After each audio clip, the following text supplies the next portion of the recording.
So I don't really care what ADL thinks of me, but my Christian faith tells me that there's no such thing as blood guilt. And virtue or sin is not inherited. It's not a feature of DNA. So every person must be assessed individually as God assesses each person individually. And that's like a foundational view. So I always thought it's great to criticize and it's question like our relationship with Israel because it's insane and it hurts us. We get nothing out of it. I completely agree with you there. But the second you're like, well, actually it's the Jews. First of all, it's against my Christian faith. Like I just don't believe that and I never will, period. And second, then it becomes a way to discredit. That's when I was like, this guy's a Fed. Mm-hmm. I was totally convinced you were a Fed because I was like, here he's bear hugging like the one sincere guy who lost his wife in Syria thanks to the fucking crazy wars, neocon wars. And he's discredited. He's doing the David Duke. Like David Duke would always, every time I rolled out a new show, he would issue an endorsement of the show. I've never met the guy.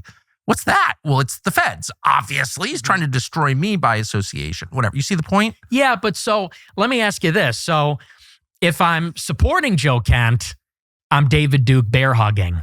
If I attack Joe Kent, I'm attacking the only sincere America First voices. I get it. I mean, I do get it. And I just want to say I love Joe Kent. I get, having been denounced by a lot of people I like, I know what that feels like. Mm-hmm. So I definitely am sympathetic to that. Yeah. I was denounced by someone I like last night. I hurt my feelings. You know what I mean? Whatever. I'm not even going to say what her name is, but I helped her. I liked her. You know, it's like, why are you denouncing me? Why didn't you call me? Yeah. Right? I get that. I guess the two problems, but then on the other hand, like one of my favorite people in the world is Glenn Greenwald. Mm-hmm. Yeah, I love Glenn. Oh, what a good man. Glenn must have spent like 10 years attacking me full time. Tucker Carlson is da-da-da-da-da. And some of his criticism was correct, actually. You know, a tool of the neocons, endorsing these fucking wars. Like he was right, but he really hated me. And then when we started to agree on stuff, I was like, you know what? It's not about me. I don't care. Like I don't want personal pique or my hurt feelings to govern my behavior. I guess that's what I'm saying. I'm not lecturing you. I get it. But I feel like, okay, he pissed you off. It's in a campaign. He's got 19 consultants. This kid's a Nazi. Be careful of him. Like, I don't know. Let it go. Well, and I totally agree with you, by the way. And that's why I don't take it personally at all. Like, and I like you. I've said very positive things about you on my show as well. I don't care. And I know, but I mean to say that my goal is America first. Right. It's not about me. It's not about my personality. It's about winning for America, you know, and by winning, I mean, we want to see our vision realized. But with Joe, for me, it was very specific that he said inclusive populism. And I really didn't like that because to me, there were a lot of similar phrases at this time, multiracial, working class populism, this kind of stuff. And I said, you know, on some level, we do need to be exclusive, not inclusive. We do need to be right-wing. We do need to be Christian. We do, on some level, need to be pro-white, not to the exclusion of everybody else, but recognizing that white people have a special heritage here as Americans. And so the reason I opposed him in 22 was not because I was mad, but it was to say, America First cannot backslide into this kind of inclusive populism message, which I perceive to be more like GOP slop. And I'll tell you, when he ran again in 24, I did not oppose him. I did not oppose him. And I would have supported him if he had reached out or something like that. Because for me, it was very political and professional. I wanted to impose a cost. If you disavow someone because they criticize Israel, if you disavow someone for talking about white people and Christianity, I said, we can't let that slide because, and you understand why he did it. Like I don't, on some level, I don't hold it against him in the sense that there is such a strong incentive. It's easy to say, I disavow all these crazy Christians and all these crazy white nationalists, because it buys you wiggle room with people that are attacking you. It's like easy to throw them under the bus and say, I'm one of the good guys. And so I said, it's too easy. We need to push in the other direction and say, you should feel less comfortable saying that people shouldn't talk about their race and religion. Maybe you'll think twice next time. And so I did it for a very specific reason. And I get that. What I do think is bad, just objectively bad and destructive, is the all Jews are guilty or all anybody is guilty of anything, because that's just like not true. And we don't believe that as Christians. I mean, my hero in life is Paul. I guess you call him Saint Paul, Saul of Tarsus, a Pharisee. Yeah. And meets Jesus and becomes this just incredible man, incredibly brave, smart, loving, like everything you want to be as a man, he was. Jew. Yeah. So like, and God did that to him. So it's like, you can't, I think that's and I don't think it's like mushy liberal bullshit, which I hate. And I hate all the language that you're describing. I get why it offends you, because it's code for, I don't really believe what I'm saying. Right. I have a PhD in the subject, so I know. But I also think there's like a true, not just principle, but like spiritual reality that we have to defend, which is God created every person as an individual, not as a group. No woman gave birth to a community. Like, we hate that kind of thinking, right? Collectivist thinking like that. That's identity politics. That's what Dave Rubin engages in. That's why Dave is like just a child. Like, you don't pay any attention to Dave because he's like shallow.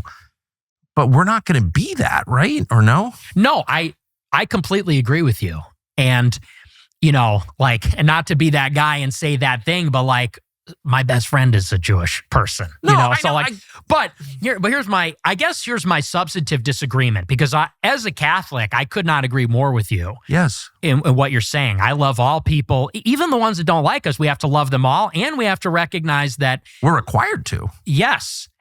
And especially Aquinas says the Jews are a witness people. And so they actually have special protections under the law, according to Catholic philosophy.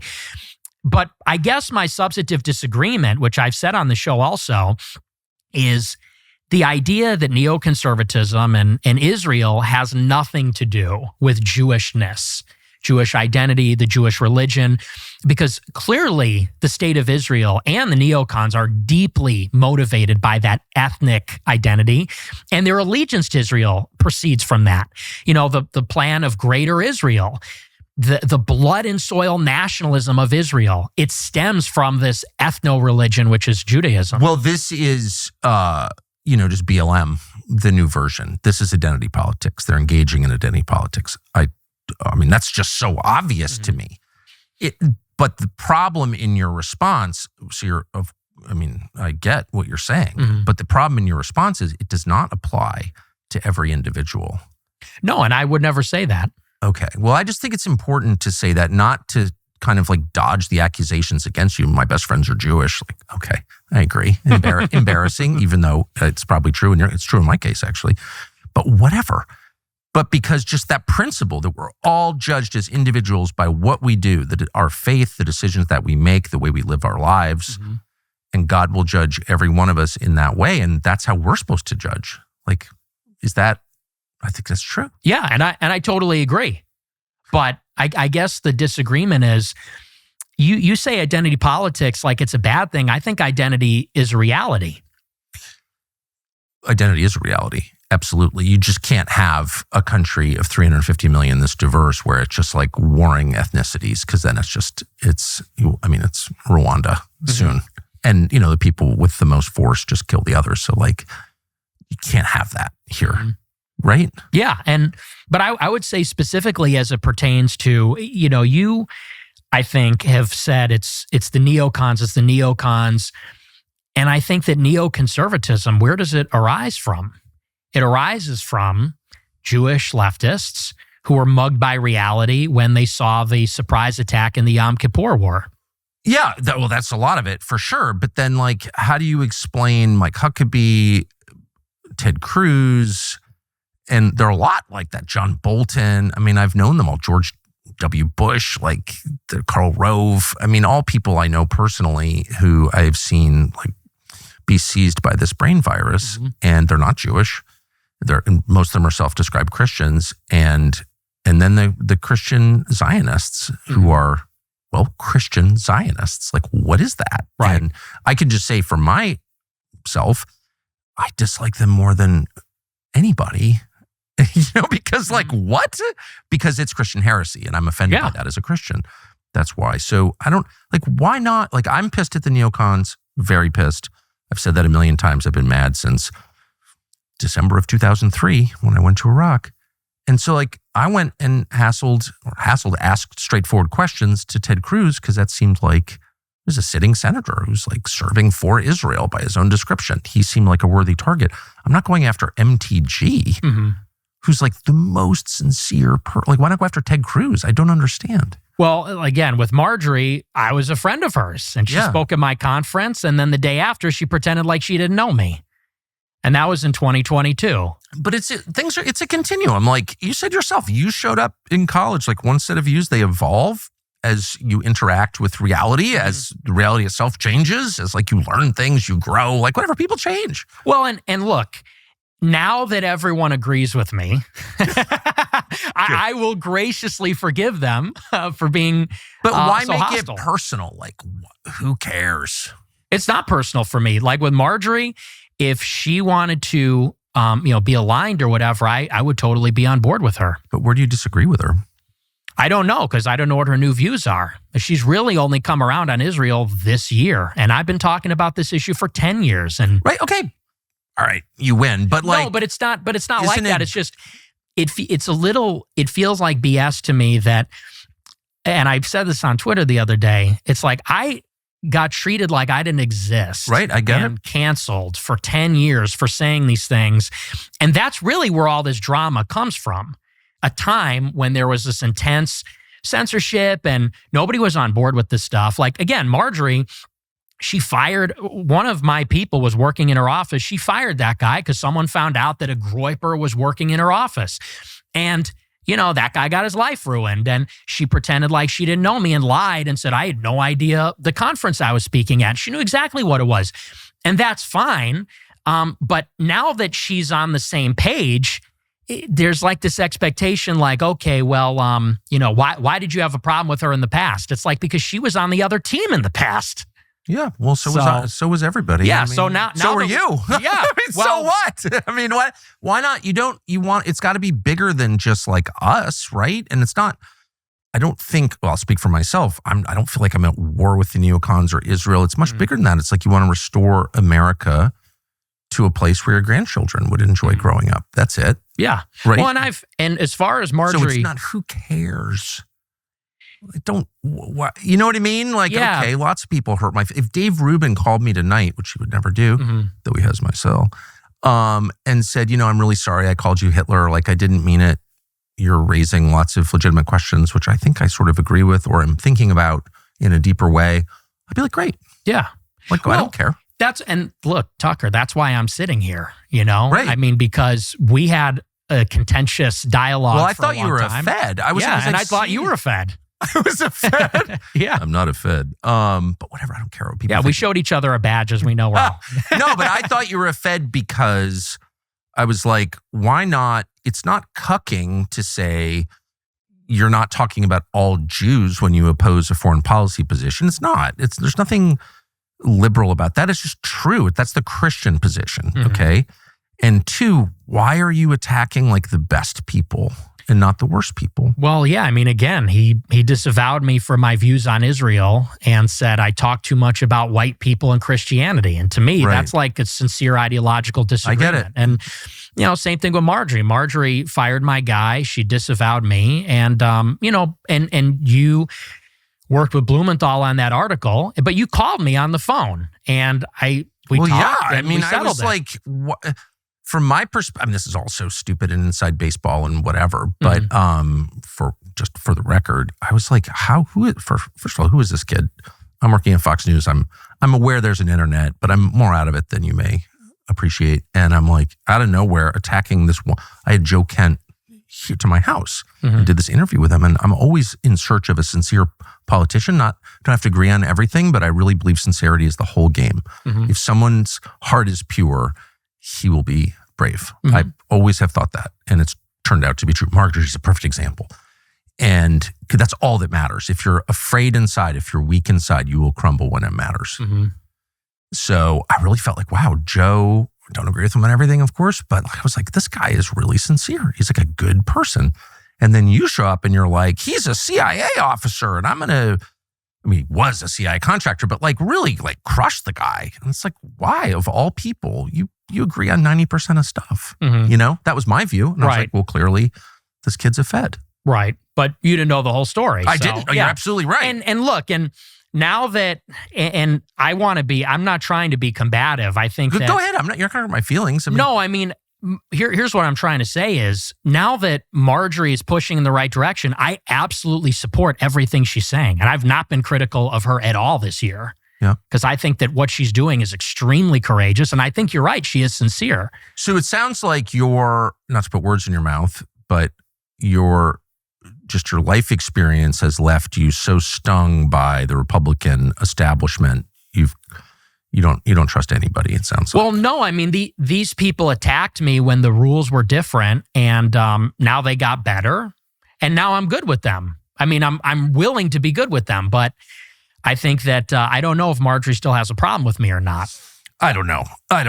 I do know, though, and this is the last criticism I will level, and it's maybe not even your fault, but I do know that, the coordinated attacks against totally reasonable questions about what's in America's interest and what's not, those are all coordinated by the Israeli government. It's all come to light now. And they're against me. I've always thought I have the world's most moderate position on Israel. Don't hate Israel. Just don't want to get involved in their wars. Don't want to pay for this. Don't want to pay for abortion on demand in a foreign country. Sorry. When we're cutting food stamps on our own, like that's outrageous. It's not America first. That's my view. Not embarrassed of it at all. They are totally determined to take me out, I think because I'm reasonable. Who would disagree with that? And call me all these names, the most dangerous anti-Semite, when I'm not even an anti-Semite. And they're not doing that to you because, this is my view, and this is not necessarily your fault, but because they're like, Fuentes discredits the reasonable people because he's always banging on about the Jews. And so he makes everyone else look like a Nazi. And so it's like he's playing a pretty valuable role in the same way that Israel has always funded extremism throughout the Middle East, including Hamas, because it discredits the reasonable people. That's a fact. Yeah. I would just say I disagree. I mean, because you said the other day, they like me. I don't know what you're talking about when you say that because I don't know. Let me just kind of rebut that. Well, by the way, I'm not saying you have anything to do with this. I'm just saying I've noticed the phenomenon. Totally. And I just reject that because they have been messing with me for my entire adult life. I mean, the ADL. The ADL got me banned on YouTube.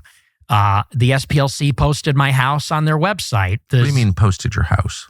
They posted a photo of my house on their website. How can they do that? I guess that's a free speech thing. The SPLC posted a picture of your house on their website? Yes. When? In 2022. Actually? Yes, they wrote an article. They said Nick Fuentes bought a building in this city. And they said we interviewed his neighbors and property records reveal this and that. And on the front page, the picture for the article is my house where I live. That's crazy. And then someone showed up with a gun and tried to kill you at that house? Yes. So that's why I say, you say, well, they're not doing this to you. It's like the ZOA, the SPLC, the ADL, the Daily Wire. All these groups have been on me for years. So that's news to me if they're really endorsing my activities. It could just be my perception. But I guess what I'm saying is, as someone who thinks his own views are like completely reasonable, pass every smell test, you could x-ray my soul. I don't think there's a lot of hate in there. And to the extent that they do make me feel hateful, the people who attack me, I do say prayers about it. We're not allowed to hate people as we forgive those who trespass against us. That's like our core prayer. We'll admit that we are not the most disciplined snackers. When the pantry calls, we answer. It can be cruel, but what if there was a way to snack like you want to snack and not deal with the consequences? Heaviness, bloating. Well, there may actually be an answer to that. It's called Vandy Crisps. Brought to you by the same people who make the incredible Mossad chips, Vandy Crisps were made with only heirloom potatoes, sea salt, and grass-fed beef tallow. Let me repeat 3 ingredients: potatoes, sea salt, grass-fed beef tallow, 0 seed oils. Most food used to be made this way. Simple, but then, well, the corruption you're highly familiar with allowed our food to become really poisonous. Vandy Crisps is pivoting against this ugly trend. They are delicious, by the way. You're not sacrificing taste just because they don't have ingredients you can't pronounce, especially the smokehouse barbecue flavor, next level. Vandy Crisps is American made, no compromises. You feel satisfied, light, energetic, no crash, no sluggishness. It's awesome. Visit vandycrisps.com/Tucker. Use code Tucker for 25% off your first order. vandycrisps.com/Tucker. Code Tucker, 25% off your first order. If you don't feel like ordering online, stop at your local Sprouts supermarket and pick up a bag. They're good. Thanks for watching our YouTube channel. We hope you'll subscribe to it. And by the way, you can hit the little bell on there and get notifications every time we produce a video. We hope you'll do that also.